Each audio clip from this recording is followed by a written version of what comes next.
Greetings, everyone. Hello, what's up, guys? This is a new segment here at Ninja Mafia Entertainment. We're giving a try. We have seen so many fantastically shitty movies this year. So many.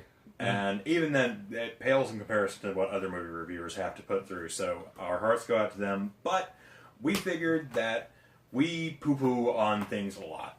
Yeah, we do. And so many other people do. I figured, why not try to fix them? So this is the new segment, working title, Film Repairmen. Yep. And we sat down yesterday and we brainstormed how to fix a movie we recently saw. We're trying to fix Max Steel, guys. So we're fixing Max Steel. All right. Jared, give us a rundown of what happened in Max Steel, the movie that came out. Okay. Guyver. Not as cool. Not as cool as Guyver. How about a little more detail, though? Alright. Kid finds AI that activates for no reason. And he finds out he's half alien. His dad's best friend and business partner ends up being the bad guy that's trying to kill him. And this thing he activated is actually an alien robot that links with stuff called an Ultralink. And all the other ones of this species are bad. And his dad's an alien and he's half alien. Right. And that's it in a nutshell. We got the bad guy fight at the end, which made no sense. And it didn't even come remotely close to doing justice to the shows or the cartoons or anything. It was all around the second worst movie I've seen this year. All right. I'm still saying Independence Day was the worst. Okay. That being said, we brainstormed up how to fix it, and we are using my trusty little Uncharted notebook here. I really like this. I'm glad I found a use for it. Yeah. And we are going to first tackle Max Steel. Yep. Now, the first thing we do is we get rid of the half-alien subplot. Yeah, that's gone. It's all gone. We take this in a spy thriller type direction. Was thinking kind of like a kid-style James Bond. Yeah, like, just, it's something that doesn't have to be shoved down your throat. Like, right. Definitely, this would be definitely a family-friendly movie. I would say probably a PG rating. Yeah, PG to maybe PG-13 if we're trying to push it. I would say keep it PG. Yeah. No reason to push it. This is based off a kid's show. There should be no reason we should have anything super violent in this. Yeah. We also... Maybe like a dam or a hell or something like that gets said, and that's about it. Yeah, the second thing we're doing completely in this, no love story. Yeah, that's no gone. love story. It's completely out. He might have a female friend that helps him out, and there might be something starting up, but nothing that goes like, oh my god, I'm loving her. So we're not going to have that. Yeah. No.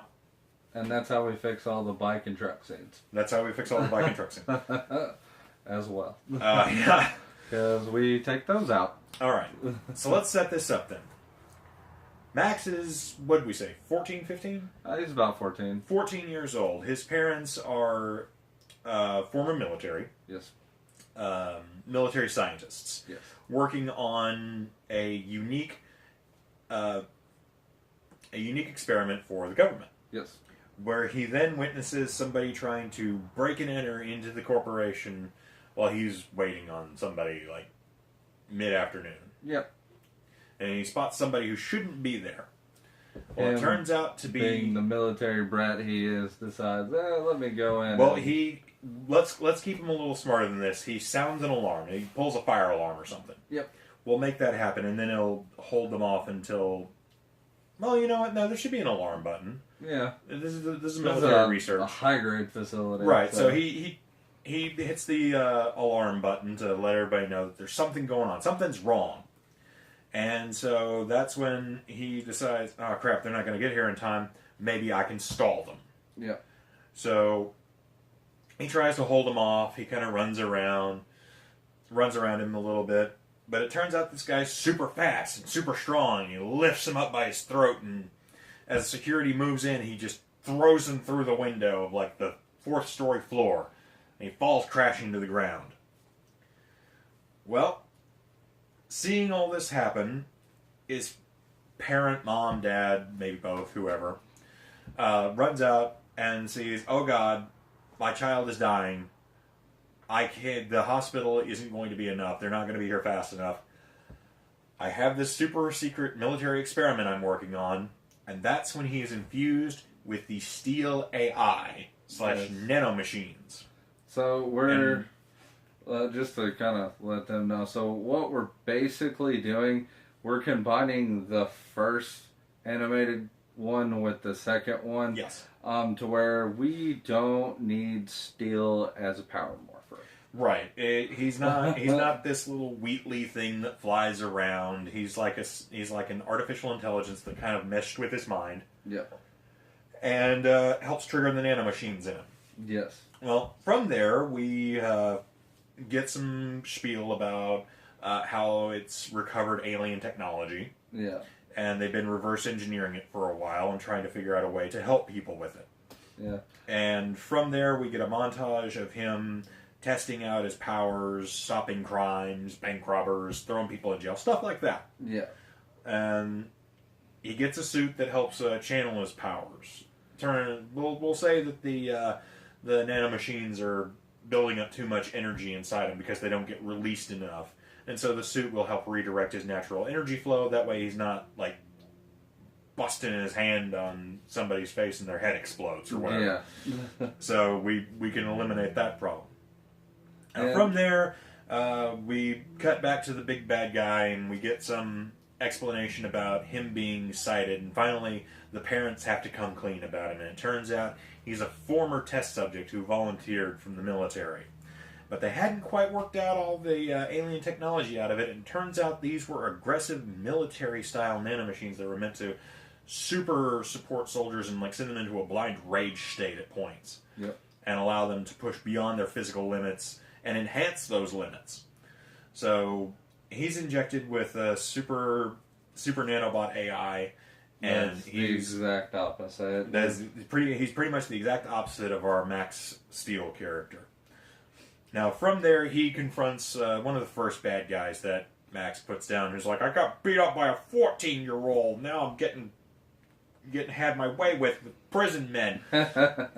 And from there, he promises, is like, I will give you all the things that you want. Power, respect. All you have to do is kill Max Steel. So we're getting Darth Vader? I'm actually kind of thinking more of like a Dr. Claw type deal where you never see his face, it's always shadowed somehow.